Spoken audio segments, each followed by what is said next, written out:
how's it feel coming out here with these guys? You know, a lot of the guys are inside, but how does the locker room feel after something like that?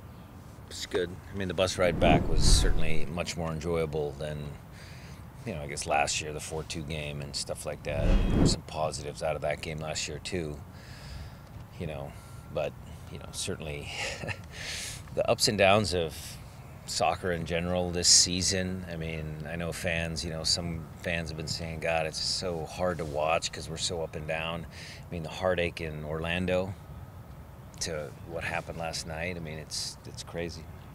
You got the Open Cup game coming up. Are we expecting a similar lineup to the last round? We're going to add some more veteran guys in there. We will add a sprinkling more. Yeah. Since San Jose is kind of all over the place at the moment, are you expecting them to field a similar kind of younger guy lineup or a first team? Well, I wouldn't venture to guess. The only thing that we're doing, what we control, is just preparing our team for any version of A, B, and C, because it's Leach's first game, right? And he's going to want to win his first game, show everybody that he can coach.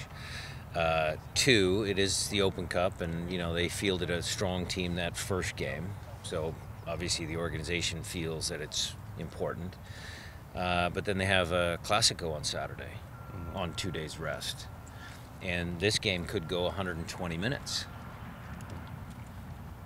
So how does he, negotiate his squad? The one for sure is probably Lima, since he got a red card. I'm sure he'll play on Wednesday, but other than that, who knows? Does this next couple of weeks give you an opportunity to rest some of your veterans? You've got between 9 days between MLS games, then the Gold Cup pause. Some of your non-national team guys. This is the mid-season reset where we'll get everybody healthy, get them on a plan. Dave and Chad and all the sports science guys are doing a good job of scheduling training for all of the players. Even some of the guys you wouldn't think of, like the Gustav, so seems to be an Iron Man, or whatever. It's not just the top guys, it's everybody is going to have a specific training plan to make sure that when the season starts up again, we'll be back at full strength. You mentioned Gustav there. Would you say the identity of your team is kind of the 3 defensive midfielders, the guys that, are they kind of what your core now? Alonso, Svensson, Roldan, or? No. I mean, the identity of the team has been, I'll use Ozzy as an example because he's one of the originals. Use Brad as an example, he's one of the originals. You go back even further in my days in the USL, the identity of the team is what you saw last night. The identity of the team is guys that came together under some pretty unique circumstances and were able to figure out ways to win.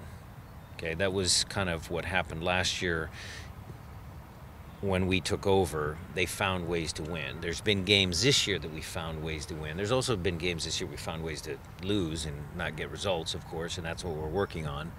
But the team has always been, I think, a resilient group. And certainly you have leaders in there like Ozzy and Gustav, and Christian has been leading by example because he's been playing lights out, right? But it's also Roman, it's also Chad, it's also Steph, it's also Deuce doing what he did last night, it's Nico. I mean, I think the identity of the team is still, it's a group that wants to win. That's the identity.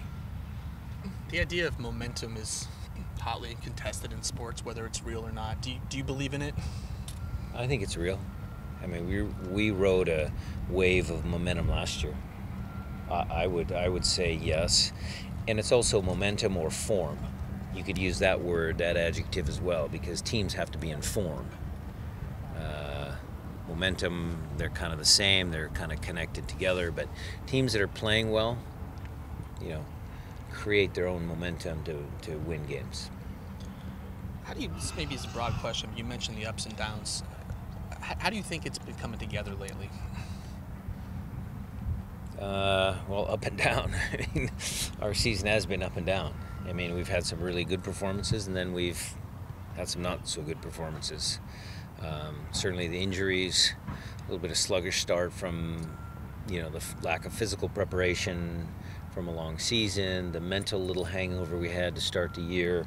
I think there's been some, quantifiable reasons for the up and down season. But the messaging has been, all those are Right. no more excuses. We gotta get our act together. Is there anything just from incorporating everyone's standpoint, trying to figure out who goes where, and that kind of, is there still work to be done there? Yeah, it's still a work in progress. It'll still be a work in progress if we get a couple new players in this window. It'll be a work in progress because Nuhu has now suddenly burst on the scene and played some productive minutes. That allows some flexibility with Joven. I can now push him up a line if I feel like it. There's certainly choices to be made when Gustav, Ozzy, Christian, Dempsey, Nico, Jordan, Bruin, Joven, they're all healthy and going. And then there's those choices to be made. So it's a work in progress. Speaking of Joven, how's his tendonitis? It's there. It's lingering. He's been on an anti-inflammatory pack, and we're trying to manage it. I thought he did well yesterday on the turf. He gave it as long as he could, and next couple games on grass, so we'll see. How long has he kind of been feeling that?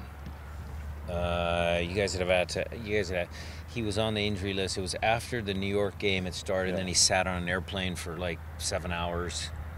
So, it was overused. I mean, he was used in Trinidad. He was on that same program, like Clint. They were all on national team duty. They came here to Seattle. We only had 1 or 2 days rest here, and then we had to drag him off again. So it's an overuse injury. Yeah. Have you had a chance to look at the Brad Evans incident? Did it change anything for you? Only on the panoramic feed, and no comment. I gotta watch the TV feed. I mean, referees again, they're in a tough spot. Probably could have gone either way. Yeah. But I know Brad's intention was not to deny the goal scoring opportunity. That was not Brad's intention. His intention was to make a play on the ball. And so that's where it's always that gray area, the player's intent versus the actual foul versus what the referee saw. I mean, referees are doing the best they can, and Brad is obviously trying to, help the team. Do you have any new or further Gold Cup losses, or does that come down officially in a day or two? Guys can get called in. I think the list is out of who's going to be gone. For the U.S., the official, I guess the other. Do you have a word yet officially on O'Neill and Jordy? Rahman possibly? I will let Matt fill you in on all the details. That official list may be out. Garth and Chris might have it because those guys usually deal more with it than I do. You mentioned the idea of potential new players coming in, how you incorporate that. If you looked at potential new players, what do you think you need? Is there a specific area where you'd say, all right, we need to shore this up, or we need a player who can do this? I think we have a pretty balanced team. We just need depth, and we need some guys that come and compete for some spots, and that's gonna depend on the guy that comes in. The right fit for the team might be a midfielder. The right fit for a team might be an attacker. It might be a defender. I mean, those guys are working hard up there. Garth and Chris and Kurt, they're working hard.